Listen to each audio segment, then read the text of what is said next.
Welcome back, everybody. You're here at Behind the Fame, and today we have a special guest, blockbuster of an actor, the legend Gary Cooper. Join me as we celebrate his life and career. Gary Cooper was an American actor whose 36-year career, from 1925 through 1961, and laconic, strong, silent style made him one of classical Hollywood's defining male stars and an enduring symbol of the ideal American hero. He won 2 Best Actor Oscars, received 3 additional nominations, plus an honorary Academy Award, and was ranked by the American Film Institute as the 11th greatest male screen legend. Gary Cooper was a force to be reckoned with. He really was.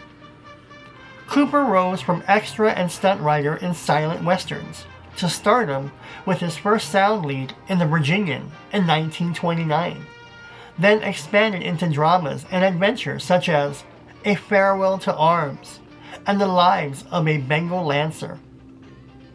In the late 1930s and early 40s, he became identified with common man heroes in Mr. Deeds Goes to Town, Meet John Doe, Sergeant York, The Pride of the Yankees, and For Whom the Bell Tolls. Later moving into more conflicted and introspective roles in The Fountainhead, High Noon, Friendly Persuasion, and Man of the West.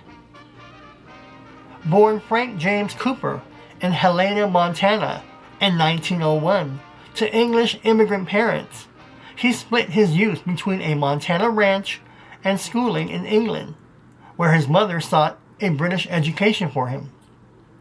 A hip injury as a teenager led to horseback riding therapy that created his distinctive stiff walk and riding style.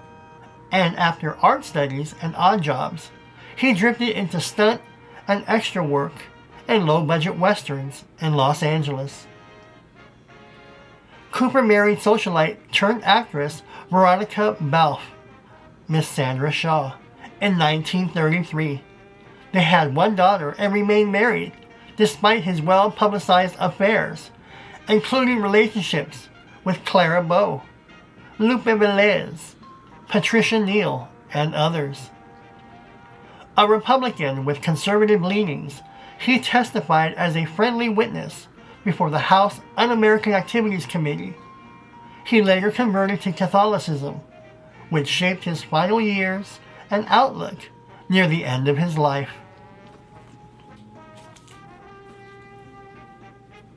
Health problems, including cancer, curtailed his work in the late 50s, though he continued acting in films such as They Came to Cordura, The Naked Edge.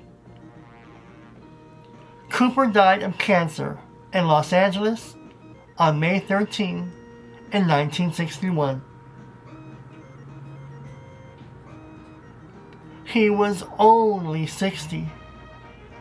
Shortly after receiving an honorary Academy Award recognizing his entire career, and he is buried in New York's Sacred Heart Cemetery.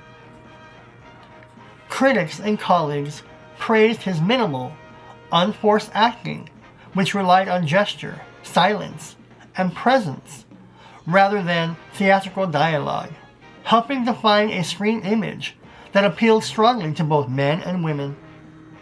His body of work across westerns, war films, comedies, and dramas, plus iconic performances in films like High Noon, cemented his reputation as a central figure in American film history and the lasting archetype of cinematic heroism.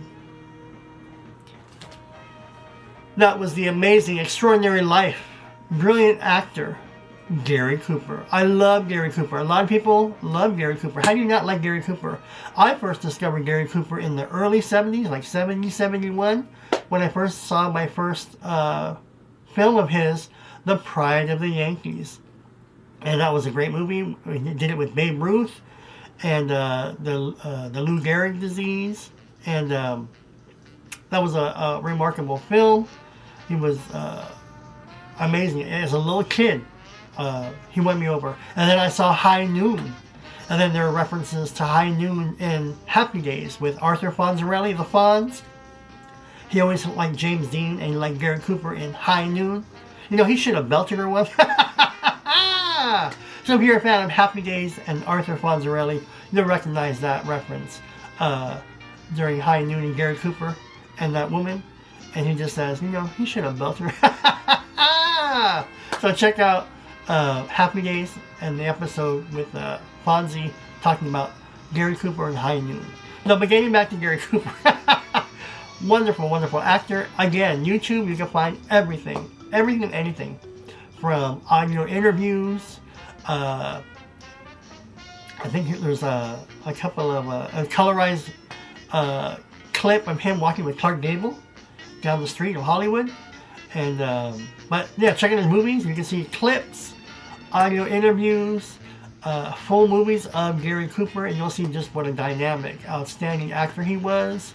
And you didn't see Gary Cooper in those roles. You saw the actor, the character that he portrayed in those films. You forgot it was Gary Cooper. He became the character, and so you got lost in the film. That's how good Gary Cooper was. So you didn't say, "Oh, I'm watching the Gary Cooper film." You would see the Pride of the Yankees. You no longer saw Gary Cooper. You saw Lou Gehrig. That's how good Gary Cooper was. Give me your thoughts below on your opinions of Gary Cooper, the legend. Thank you for joining me here at Behind the Fame. Any questions, comments, or feedback, leave them below. I'm Tony. Thank you for all your support. Click subscribe. Hit that notification bell. We got tons of videos coming your way. Tons of videos. Any suggestions, comments, or feedback, leave them below. Thanks, everybody, and I'll see you all in the next video. Join me. Shall you?